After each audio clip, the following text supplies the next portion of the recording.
Something is haunting Riverdale High.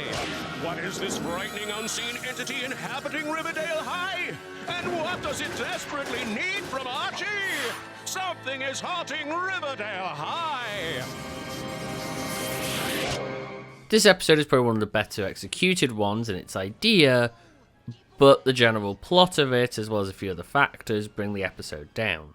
The plot concerns mysterious things happening during the school day, which Archie begins to investigate. However, Archie ends up becoming essentially a ghost along with three of the side characters, Midge, Dilton and Big Ethel. The group informs Archie that it's Dilton's machine that's turned them into ghosts, which makes me wonder why they let him keep working in the school's lab when stuff like this keeps happening. Being unable to turn off the machine from their end because the radiation is keeping them away. So why don't we find a metal tool in your lab and use it to flip your device into reverse? I tried. The spillover radiation makes it next to impossible to even get close to the device. It's like trying to push a boulder up a hill. Which, if it sounds like complete bullshit, it's because it is.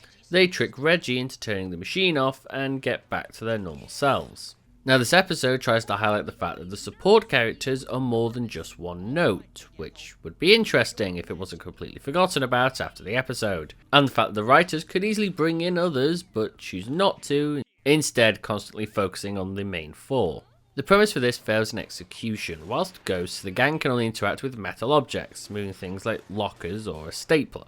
Yet the most obvious idea of something like a metal pen to simply write things down with just goes completely amiss, which is often how these episodes work, a very simple and obvious answer being looked over in favour of something convoluted.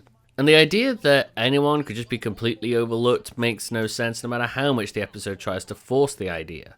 I didn't even notice you were gone. Well, except when someone needs assistance in a scientific matter, I sometimes go for days without anyone speaking to me. Especially when characters like Midge must hang out with other people outside of the main group and has a boyfriend who would notice she's missing. A moral like this doesn't work well if everything just goes straight back to normal once the credits roll, so for a moral that suffers the same fate as the characters in the episode, this one ends up at number 33.